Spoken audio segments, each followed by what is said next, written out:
Assalamualaikum warahmatullahi wabarakatuh. Saya Raiza Cikwitita Fadila dari kelas 10 IPA 1 akan menjelaskan materi tentang ciri tumbuhan dan tumbuhan lumut. Yang pertama kita akan bahas tentang ciri-ciri tumbuhan terlebih dahulu. Ada banyak tumbuhan yang tumbuh di lingkungan sekitar kita. Setiap tumbuhan memiliki ciri yang berbeda satu sama lainnya. Namun, secara keseluruhan tumbuhan memiliki ciri-ciri umum, yaitu tubuh tersusun dari banyak sel atau multiseluler. Yang kedua, sel penyusun tubuh berupa sel kariotik dengan dinding sel yang terbuat dari bahan selulosa. Yang ketiga, organ kelamin atau gametofit dan sporangium dilindungi oleh beberapa lapisan sel. Selanjutnya, mampu membuat makanannya sendiri atau autotrof melalui proses fotosintesis karena tumbuhan memiliki kloroplas. Kloroplas mengandung pigmen klorofil. Cadangan makanan disimpan dalam bentuk karbohidrat berupa zat tepung atau sukrosa. Kemudian kita akan beralih ke materi tentang tumbuhan lumut. Tumbuhan lumut merupakan tumbuhan darat pertama dengan susunan tubuh yang sederhana. Lumut dikenal sebagai tumbuhan tidak berpembuluh. Tumbuhan tersebut hanya memiliki organ yang menyerupai akar, batang, dan daun. Contohnya rizoid merupakan organ pengganti akar pada lumut. Lumut kebanyakan ditemukan di tempat yang lembab seperti celah-celah di jalan setapak yang terlindung, batang pohon, atau pada permukaan tembok rumah yang sudah lapuk. Meskipun demikian, lumut juga dapat ditemukan di gurun. Tumbuhan ini memiliki daerah distribusi yang luas dan sangat baik hidup pada daerah beriklim sedang dan tropis. Lumut dapat bereproduksi secara seksual dan aseksual. Reproduksi secara seksual terjadi melalui peleburan sel gamet jantan dan betina, sedangkan aseksualnya antara lain melalui penyebaran spora, pemutusan bagian tubuh atau fragmentasi, dan pembentukan tunas atau gema. Reproduksi secara seksual sangat bergantung pada keberadaan air karena sel spermanya memerlukan air untuk berenang membuahi sel telur. Sepanjang hidupnya, tumbuhan lumut mengalami metagenesis atau pergiliran keturunan. Pergiliran keturunan terjadi antara generasi hasil reproduksi seksual atau generasi gametofit dan generasi hasil reproduksi aseksual atau generasi sporofit. Generasi gametofit pada tumbuhan lumut lebih dominan daripada generasi sporofit. Sebaliknya, pada tumbuhan berpembuluh atau tumbuhan paku dan tumbuhan berbiji lebih didominasi oleh generasi sporofit. Tumbuhan lumut juga memiliki antheridium atau sel sperma dan archegonium atau sel telur pada satu tumbuhan. Tumbuhan lumut yang demikian disebut lumut homotalus atau lumut berumah satu. Antheridium dan archegonium terdapat pada tumbuhan yang terpisah. Tumbuhan yang demikian disebut juga dengan lumut heterotalus atau lumut berumah dua. Selanjutnya kita akan beralih ke klasifikasi tumbuhan lumut.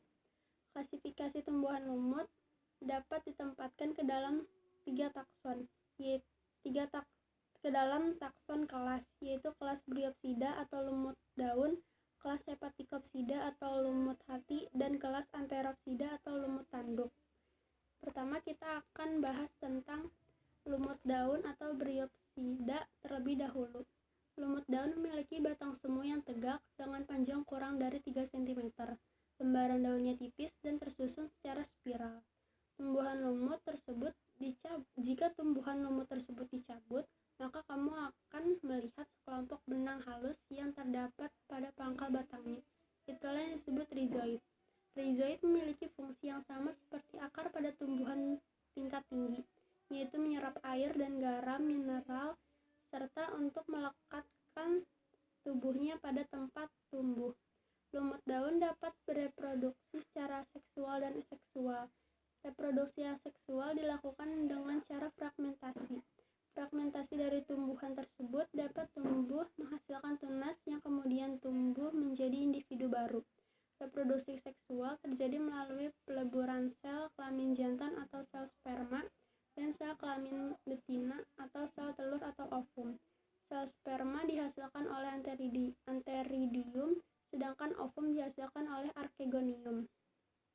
Reproduksi seksual dapat terjadi jika ada air sebagai media perantara sel sperma menuju sel telur pada archegonium. Jika ovum telah siap untuk dibuahi, maka archegonium akan terbuka sehingga ovum dapat dibuahi oleh sel sperma. Hasil peleburan dua sel kelamin tersebut akan membentuk zigot. Selanjutnya, zigot tumbuh menjadi sporofit yang memiliki tangkai panjang dan kapsul pada bagian pucuknya. Di dalam kapsul tersebut, sejumlah spora akan dibentuk. Jika spora sudah matang, maka kapsul akan terbuka sehingga spora akan terbawa angin. Spora yang jatuh di tempat yang sesuai akan tumbuh menjadi protonema. Selanjutnya, protonema akan berkembang membentuk tumbuhan lumut baru. Dalam pertumbuhannya, protonema dapat menyusun makanannya sendiri karena memiliki klorofil untuk melakukan fotosintesis. Contoh lumut daun adalah Sphagnum fimbriatum. Kemudian kita akan beralih ke lumut hati. Lumut hati bahasa latinnya itu Hepaticopsita. Lumut hati memiliki bentuk tubuh seperti lembaran daun. Bentuk tubuhnya seperti lobus. Mereka tidak memiliki akar, batang, dan daun yang sebenarnya, sehingga dikatakan sebagai tumbuhan talus. Lumut hati biasa melekat pada tanah yang lembab dengan menggunakan rizoid yang terdapat pada permukaan bawah lobus. Lumut hati bereproduksi secara seksual dan seksual. Reproduksi seksual terjadi melalui fragmentasi dan pembentukan gemak. Reproduksi seksual terjadi melalui peleburan dua sel kelamin, yaitu sel kelamin, sel sperma, dan sel ovum atau telur. Sel sperma dihasilkan oleh antheridium, sedangkan sel ovum dihasilkan oleh archegonium. Pada proses metagenesis lumut hati dapat dilihat melalui daur hidup yang dialaminya. Pada fase gametofit, sel sperma akan keluar dari antheridium yang telah matang. Sel sperma akan mengalir bersama air hujan atau embun menuju ovum di archegonium. Di dalam archegonium, terjadi proses pembuahan atau fertilisasi yang kemudian membentuk zigot. Selanjutnya, zigot tumbuh dan berkembang membentuk sporofit. Pada sporofit yang telah dewasa akan tumbuh kapsul yang tampak menonjol pada archegonium. Contoh dari tumbuhan lumut hati ini yaitu Marchantia polymorpha. Selanjutnya kita akan beralih ke lumut tanduk atau Antheropsita. Lumut tanduk memiliki struktur tubuh mirip dengan lumut hati yaitu berupa talus. Sebagian ahli ada yang menganggapnya sebagai bagian dari lumut hati. Lumut tanduk biasanya hidup daerah sepanjang pinggir danau, sungai, atau selokan, atau kali juga bisa. Salah satu contoh lumut tanduk yang banyak dikenal yaitu Anthoceros sporophytes. Yang terakhir ada peranan tumbuhan lumut dalam kehidupan. Lumut merupakan tumbuhan kecil yang memiliki peranan besar dalam kehidupan. Kehadiran tumbuhan lumut dapat memengaruhi kehidupan organisme lainnya. Yang pertama, tumbuhan lumut penting kehadirannya di daerah batuan karena mampu merombak struktur batu atau karang menjadi tanah melalui pertumbuhannya di dalam celah dan retakan batuan. Kemudian, tumbuhan lumut dapat digunakan juga sebagai bahan bakar atau atap rumah. Tumbuhan lumut juga digunakan untuk menjaga tanah dari erosi dan kekeringan pada musim kemarau oleh sebagian petani.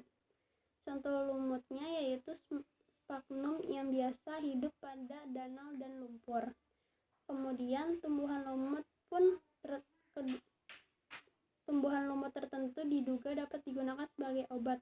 Contohnya Marchantia polymorpha yang digunakan sebagai obat radang hati atau hepatitis. Sekian penjelasan materi tentang ciri tumbuhan dan tumbuhan lumut dari saya. Bila ada kesalahan mohon dimaafkan. Wassalamualaikum warahmatullahi wabarakatuh.